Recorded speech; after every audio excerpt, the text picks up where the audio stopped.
No matter your personal take on Brad Marchand, one thing that we can all agree on is this guy has made a lot of enemies during his stint in the NHL thus far. With that being said, he's also taken part in some notable bromances. And no, we aren't going to be talking about any tongue action in this one, so brace yourselves because it's about to get sappy.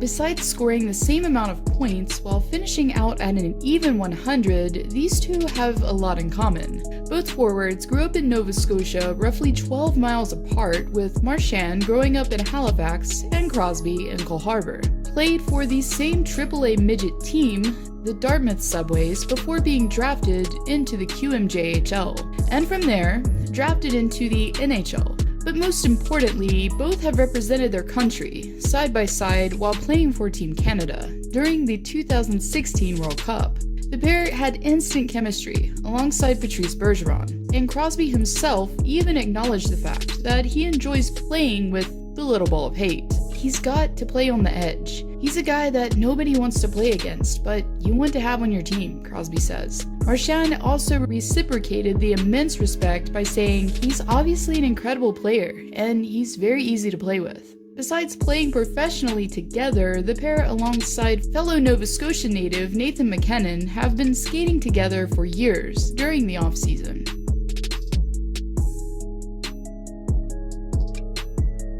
More of a sibling type of relationship than anything, Torrey Krug seems more like Marchand's little brother than teammate, as they both have been playfully busting each other's chops for a while now.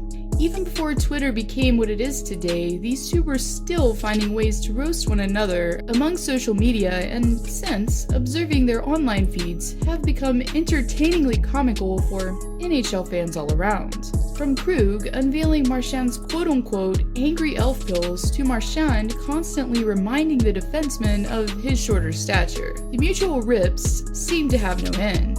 And for good reason, as the two have been teammates now for many seasons. But the chemistry isn't just limited to off the ice, as the pair have capitalized many times mutually on the Bruins' well-known lethal power play unit.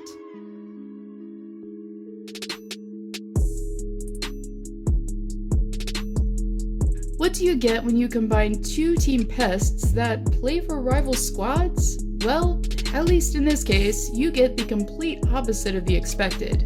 During their time spent abroad together during and prior to the 2016 World Championships, the two decided to put their past behind them, and in result, formed a mutual bromance. They both engaged in spirited ping pong matches, playful Twitter feuds, and ended up winning a gold medal for their country together.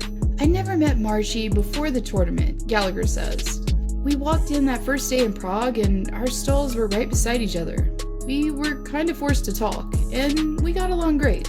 As tough as it is to say, I probably hung around Marchie more than anyone else for the course of the tournament. Needless to say, after it was all said and done, we can only wonder how many times their friendship has been tested ever since.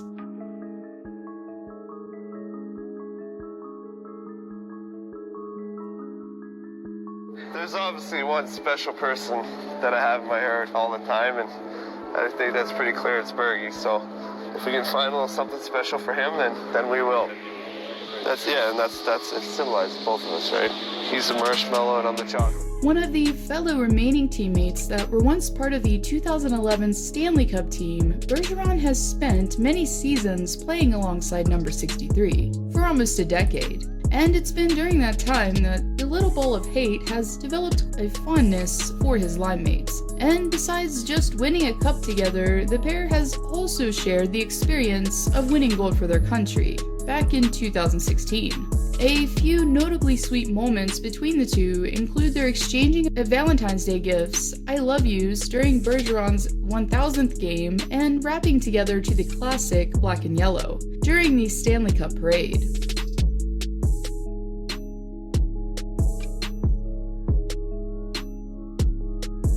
Before it was Sagan and Ben in Dallas, it was Sagan and Marchand in Boston, as far as bromance goals are concerned. During Sagan's time in Beantown, The two were inseparable, especially after they won the Stanley Cup, as they made sure it was one summer they never forget.